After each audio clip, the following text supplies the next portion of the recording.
नमस्कार friends, Vijay ji academy पर आप लोगों का बहुत बहुत स्वागत है। दोस्तों, आज मैं आप लोगों को लूसेंट बुक के 60 प्लस महत्वपूर्ण क्वेश्चंस कराऊंगा और सभी क्वेश्चंस मेरे वन लाइनर फॉर्म में होंगे, इसलिए इनमें ज़्यादा टाइम भी नहीं लगेगा। और फ्रेंड्स, ये क्वेश्चंस ज़्यादातर एग्जाम में देखने को मिलते हैं, तो देरी ना करते हुए क्वेश्चन नंबर 1 से शुरू करते हैं। क्वेश्चन नंबर 1 क्या फ्रेंड्स, 98 से क्वेश्चन यहाँ पे शुरू हो रहे हैं। इसके पहले मैंने 98 तक क्वेश्चन करवा दिए थे, अगर आपने नहीं देखे तो जाके देख सकते हो। तो क्वेश्चन दिया है कि गोवा को किस वर्ष राज्य का दर्जा दिया गया था। कब दिया गया था दोस्तों? 1987 में गोवा को राज्य का दर्जा दिया गया था। इससे पहले वो केंद्र शासित राज्य हुआ करता था। इसके बाद अगला क्वेश्चन दिया है कि भारतीय संविधान का कौन सा अनुच्छेद राज्य सरकारों को ग्राम पंचायतों को संगठित करने का निर्देश देता है। कौन सा अनुच्छेद है दोस्तों? अनुच्छेद 40 है, जो राज्य सरकारों को ग्राम पंचायत को संगठित करने का निर्देश देता है। इसके बाद अगला क्वेश्चन दिया है कि भारत की स्वतंत्रता के समय भारतीय राष्ट्रीय कांग्रेस के अध्यक्ष कौन थे। कौन थे दोस्तों? JB कृपलानी थे, भारत की स्वतंत्रता के समय भारतीय राष्ट्रीय कांग्रेस के अध्यक्ष। इसके बाद अगला क्वेश्चन दिया है कि सदस्य संख्या के आधार पर भारत की सबसे बड़ी ट्रेड यूनियन कौन सी है। कौन सी दोस्तों? इंटक है, सदस्य संख्या के आधार पर भारत की सबसे बड़ी ट्रेड यूनियन। इसके बाद अगला क्वेश्चन दिया है कि किस अधिनियम के द्वारा भारत में जाति वर्ग धर्म के आधार पर पृथक निर्वाचन क्षेत्र बनाने का प्रावधान किया गया था। किसके आधार पर किया गया था दोस्तों? ये किया गया था भारत सरकार अधिनियम 1909, जिसे मार्ले मिंटो सुधार भी कहते हैं। इसके आधार पर पृथक निर्वाचन क्षेत्र बनाने की बात की गई थी। इसके बाद अगला क्वेश्चन है कि भारतीय संविधान की संघ और राज्यों की बीच शक्ति विभाजन की विधि किस देश के संघ की प्रेरणा पर आधारित है। किस पर आधारित है दोस्तों? ये भारतीय संविधान के संघ और राज्यों के बीच शक्तियों का विभाजन, ये दोस्तों है कनाडा के संविधान पर आधारित है। ये कनाडा के संविधान से लिया गया था। अगला क्वेश्चन है कि समान न्याय और निःशुल्क विधिक सहायता का प्रावधान संविधान के किस अनुच्छेद में किया गया है। समान न्याय और निःशुल्क विधिक सहायता का प्रावधान है दोस्तों अनुच्छेद 39A में। इसके बाद अगला क्वेश्चन है कि भारतीय संविधान कितने भागों में विभाजित है। कितने भागों में दोस्तों? ये 22 भागों में विभाजित है भारतीय संविधान। इसके बाद अगला क्वेश्चन है कि उद्देश्य प्रस्ताव किसके द्वारा प्रस्तुत किया गया था। किसके द्वारा? जवाहरलाल नेहरू द्वारा प्रस्तुत किया गया था उद्देश्य प्रस्ताव। इसके बाद अगला क्वेश्चन है कि लोकसभा में विपक्षी दल के रूप में मान्यता प्राप्त करने के लिए दल द्वारा न्यूनतम कितने प्रतिशत सीटें प्राप्त करना आवश्यक होता है। कितने % सीटें प्राप्त करना आवश्यक होता है दोस्तों? विपक्षी दल के रूप में मान्यता के लिए 10% सीटें प्राप्त करना आवश्यक होता है विपक्षी दल के रूप में। अगला क्वेश्चन यह है कि मूल अधिकार को सर्वप्रथम किस देश में संवैधानिक मान्यता प्रदान की गई थी। किसमें दोस्तों? संयुक्त राज्य अमेरिका में मूल अधिकारों को सर्वप्रथम संवैधानिक मान्यता दी गई थी। इसके बाद अगला क्वेश्चन है कि संपत्ति का अधिकार किस प्रकार का अधिकार है। किस प्रकार का होता है दोस्तों? ये एक वैधानिक अधिकार होता है संपत्ति का अधिकार। इसके बाद अगला क्वेश्चन है कि किसकी अनुमति से कोई भारतीय नागरिक विदेशी सरकार से कोई उपाधि या सम्मान प्राप्त कर सकता है। किसकी अनुमति से? ये होता है दोस्तों भारत की राष्ट्रपति की अनुमति से कोई भी विदेशी जो होता है सम्मान प्राप्त कर सकता है। अगला क्वेश्चन है कि ब्रिटिश संसद के लिए चुने जाने वाले प्रथम भारतीय कौन थे। कौन थे दोस्तों? दादा भाई नौरोजी थे ब्रिटिश संसद के लिए चुने जाने वाले पहले भारतीय। इसके बाद अगला क्वेश्चन दिया है कि सर्वप्रथम किस राज्य में लोक अदालत आयोजित की गई थी। सर्वप्रथम किस राज्य में? गुजरात राज्य में लोक अदालत आयोजित की गई थी। इसके बाद अगला क्वेश्चन है कि लोकसभा की सीटों की संख्या में किस वर्ष तक कोई परिवर्तन नहीं होगा। किस वर्ष तक दोस्तों? 2026 तक लोकसभा की सीटों में कोई परिवर्तन नहीं होगा। इसके बाद अगला क्वेश्चन है कि भारत की सर्वोच्च विधि है क्या दोस्तों? संविधान है भारत की सर्वोच्च विधि। इसके बाद अगला क्वेश्चन है कि भारत के प्रथम मुख्य चुनाव आयुक्त कौन थे। कौन थे दोस्तों? सुकुमार सेन थे भारत के प्रथम चुनाव आयुक्त। इसके बाद अगला क्वेश्चन है कि संविधान के किस संशोधन द्वारा मौलिक अधिकारों की संख्या घटा दी गई थी। किसके द्वारा? 44वें संविधान संशोधन द्वारा मौलिक अधिकारों की संख्या घटा दी गई थी। अगला क्वेश्चन है कि संविधान के किस भाग को भारत का मैग्ना कार्टा कहा जाता है। किसको? भाग 3 को दोस्तों संविधान का मैग्ना कार्टा कहा जाता है। इसके बाद अगला क्वेश्चन दिया है कि अनुसूचित जाति और जनजाति क्षेत्र के प्रशासन के संबंध में प्रावधान संविधान के किस अनुसूची में किया गया। किसमें किया गया दोस्तों?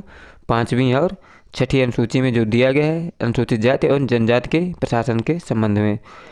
इसके बाद अगला क्वेश्चन है कि लोकसभा के निर्वाचन क्षेत्रों का परिसीमन कौन करता है? कौन करता है दोस्तों? परिसीमन आयोग करता है लोकसभा के निर्वाचन क्षेत्रों का परिसीमन। इसके बाद अगला क्वेश्चन दिया है कि 15 अगस्त 1947 और 26 जनवरी 1950 के मध्य भारत की राजनीतिक दर्जा क्या था? क्या था दोस्तों?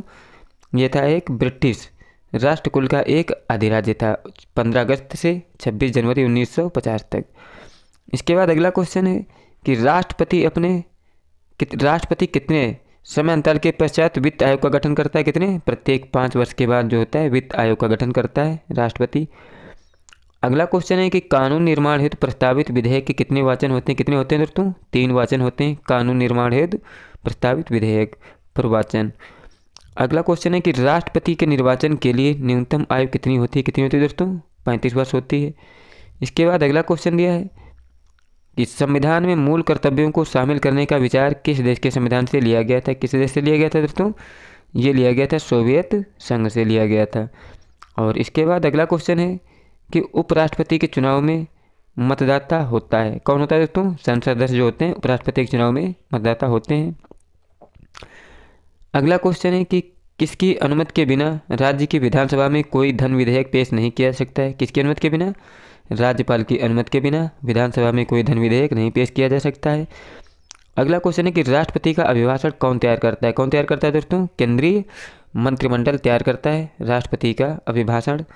इसके बाद अगला क्वेश्चन दिया है कि एक वर्ष में कम से कम कितनी बार संसद की बैठक होना आवश्यक होता है? कितना होता है? 2 बार बैठक होना आवश्यक होता है। अगला क्वेश्चन है कि सार्वजनिक लेखा समिति में राज्यसभा के कितने सदस्य होते हैं? कितने होते हैं दोस्तों? सार्वजनिक लेखा समिति में 7 सदस्य होते हैं राज्यसभा के। इसके बाद अगला क्वेश्चन है कि भारत के संविधान में अवशिष्ट शक्तियाँ किसमें निहित होती हैं? किसमें होती हैं दोस्तों? अवशिष्ट शक्तियाँ जो होती हैं संसद में निहित होती हैं। इसके बाद अगला क्वेश्चन है कि परिसीमन आयोग का पदेन अध्यक्ष कौन होता है? कौन होता है दोस्तों? मुख्य चुनाव आयुक्त होता है वही परिसीमन आयोग का अध्यक्ष होता है। अगला क्वेश्चन है कि गणतंत्र का मतलब क्या होता है? क्या होता है दोस्तों? राज्य का प्रमुख राज्य के लोगों द्वारा प्रत्यक्ष रूप से चुना जाता है, यही गणतंत्र का मतलब होता है। अगला क्वेश्चन है कि संविधान के किस अनुच्छेद के तहत राष्ट्रपति संघीय मंत्रिपरिषद की सलाह मानने के लिए बाध्य होता है? किसके तहत दोस्तों? अनुच्छेद 74 के तहत। इसके बाद अगला क्वेश्चन है कि भारत के किस राष्ट्रपति की मृत्यु उसके कार्यकाल पूरा करने से पहले हो गई थी? किसकी? डॉक्टर जाकिर हुसैन जो थे ये पद पर कार्यरत थे तभी ही इनकी मृत्यु हो गई थी। इसके बाद अगला क्वेश्चन है कि भारत के उच्चतम न्यायालय के किस मुख्य न्यायाधीश ने भारत के राष्ट्रपति के रूप में कार्य किया था? किसने? न्यायमूर्ति एम हिदायतुल्लाह थे, ये उच्च न्यायालय के मुख्य न्यायाधीश थे और इन्होंने भारत के राष्ट्रपति के रूप में भी कार्य किया है, कार्यवाहक राष्ट्रपति के रूप में कार्य किया था, याद रखिएगा। अगला क्वेश्चन है कि भारत की प्रथम महिला राष्ट्रपति कौन है? कौन है दोस्तों? प्रतिभा देवी सिंह पाटिल हैं, भारत की प्रथम महिला राष्ट्रपति थीं। अगला क्वेश्चन है कि निर्विरोध चुने जाने वाले भारत के एकमात्र राष्ट्रपति कौन थे? कौन थे दोस्तों? नीलम संजीव रेड्डी थे एकमात्र निर्विरोध चुने जाने वाले राष्ट्रपति। अगला क्वेश्चन है कि राष्ट्रपति को लोकसभा में किस समुदाय के 2 सदस्यों को मनोनीत करने का अधिकार प्राप्त है? किस समुदाय के? जो एंग्लो इंडियन होता है इसके 2 सदस्यों को लोकसभा में मनोनीत करने का अधिकार होता है राष्ट्रपति के पास, लेकिन ये मनोनयन की प्रक्रिया खत्म हो गई है। अगला क्वेश्चन है कि भारतीय संविधान का कौन सा अनुच्छेद राष्ट्रपति को उच्चतम न्यायालय से परामर्श करने की शक्ति प्रदान करता है? कौन सा अनुच्छेद होता है दोस्तों? अनुच्छेद 143 जो होता है राष्ट्रपति के परामर्श के से संबंधित होता है। अगला क्वेश्चन है कि राष्ट्रपति द्वारा जारी अध्यादेश संसद के सत्र प्रारंभ होने के बाद सदन में कितने समय तक रखा जाना आवश्यक होता है? कितने? 6 सप्ताह के भीतर रखा जाना अनिवार्य होता है सत्र प्रारंभ होने के बाद। अगला क्वेश्चन है कि भारतीय संविधान किस प्रकार की नागरिकता प्रदान करता है? किस प्रकार की? एकल नागरिकता प्रदान करता है भारतीय संविधान। इसके बाद अगला क्वेश्चन यह है कि भारतीय संविधान की प्रस्तावना में समाजवादी, पंथनिरपेक्ष तथा अखंडता शब्दों को किस संविधान संशोधन द्वारा जोड़ा गया था? किसके द्वारा इनको जोड़ा गया था दोस्तों? 42वें संविधान संशोधन के द्वारा इनको जोड़ा गया था। इसके बाद अगला क्वेश्चन है कि भारतीय संविधान सभा की संघीय शक्ति समिति के अध्यक्ष कौन थे? कौन थे दोस्तों? जवाहरलाल नेहरू थे संविधान सभा की संघीय शक्ति समिति के अध्यक्ष। इसके बाद अगला क्वेश्चन है कि भारतीय संविधान की प्रस्तावना का प्रस्ताव प्रारूप समिति के समक्ष किसने रखा था? किसने रखा था दोस्तों? जवाहरलाल नेहरू ने रखा था। इसके बाद अगला क्वेश्चन है कि संविधान सभा के संवैधानिक सलाहकार कौन थे? कौन थे दोस्तों? बेनेगल नरसिंह राव, जिनको BN राव भी कहते हैं, संविधान सभा के संवैधानिक सलाहकार थे। अगला क्वेश्चन है कि 11 दिसंबर 1946 को किसे संविधान सभा का स्थायी अध्यक्ष चुना गया था? किसे? डॉक्टर राजेंद्र प्रसाद को दोस्तों स्थायी अध्यक्ष के रूप में चुना गया था 11 दिसंबर 1946 को। अगला क्वेश्चन है कि संविधान की 7वीं अनुसूची के अंतर्गत जो केंद्रीय सूची है, इसमें कितने विषय हैं? कितने विषय हैं दोस्तों? 97 विषय हैं केंद्रीय सूची में। अगला क्वेश्चन है कि भारत के राष्ट्रपति व उपराष्ट्रपति की अनुपस्थिति में कार्यभार कौन ग्रहण करेगा? कौन ग्रहण करेगा दोस्तों? सर्वोच्च न्यायालय का मुख्य न्यायाधीश होगा, वही राष्ट्रपति व उपराष्ट्रपति की अनुपस्थिति में कार्यभार ग्रहण करेगा। अगला क्वेश्चन है कि भारत के राष्ट्रपति ने किस मामले में वीटो शक्ति का प्रयोग किया था? किस पर दोस्तों? भारतीय डाकघर अधिनियम पर वीटो शक्ति का प्रयोग किया था। किसने किया था दोस्तों? ये JB कृपलानी ने किया था। JB कृपलानी नहीं, शायद इस पर डाउट है दोस्तों। अगला क्वेश्चन है कि किस व्यक्ति को दोषी पाए जाने पर उसे क्षमादान दे सकता है? कौन दे सकता है दोस्तों? जो राष्ट्रपति होता है भारत का, वही फांसी की सज़ा भी माफ़ कर सकता है। अगला क्वेश्चन है कि युद्ध अथवा बाहरी आक्रमण की स्थिति में आक्रमणकारी के विरुद्ध युद्ध की घोषणा कर सकता है? कौन कर सकता है दोस्तों? राष्ट्रपति कर सकता है, युद्ध अथवा बाहरी आक्रमण के समय। अगला क्वेश्चन है कि किस विधेयक को राष्ट्रपति पुनर्विचार के लिए नहीं लौटाता है? किसको?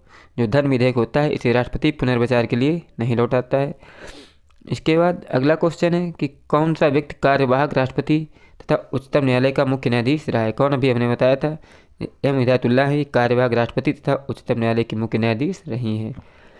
इसके बाद अगला क्वेश्चन है कि भारत के राष्ट्रपति को सलाह कौन देता है? कौन देता है दोस्तों? संघीय मंत्रिपरिषद जो होता है, वही राष्ट्रपति को सलाह देता है। अगला क्वेश्चन है कि लोकसभा व राज्यसभा में राष्ट्रपति कुल कितने सदस्य मनोनीत करता है? कितने? 14, लेकिन अब 12 ही करता है, क्योंकि एंग्लो इंडियन की मनोनयन की प्रक्रिया अब समाप्त हो गई, जो लोकसभा से मनोनीत किए जाते थे। अगला क्वेश्चन है कि वित्त बिल के लिए किसकी स्वीकृति आवश्यक है? किसकी होती है दोस्तों? राष्ट्रपति की होती है वित्त बिल के लिए स्वीकृत। और अगला क्वेश्चन है कि भारत का राष्ट्रपति किसकी नियुक्ति नहीं करता है? किसकी? जो उपराष्ट्रपति होता है दोस्तों, इसकी नियुक्ति भारत का राष्ट्रपति नहीं करता है। और लास्ट क्वेश्चन दिया है कि भारत के किस राष्ट्रपति की मृत्यु कार्यकाल खत्म होने से पहले हुई थी? किसकी? डॉक्टर राजेंद्र प्रसाद थे, कार्यकाल खत्म करने से पहले इनकी मृत्यु हुई थी। फ्रेंड्स, मेरे द्वारा कराए गए क्वेश्चन यदि आपको अच्छे लगे हो तो प्लीज़ चैनल को सब्सक्राइब कर लें, और वीडियो अच्छा लगा तो लाइक भी करें। मैं आप लोगों को लूसेंट के ऐसे ही अच्छे से अच्छे क्वेश्चन करवाने की कोशिश करूँगा। जय हिंद, जय भारत।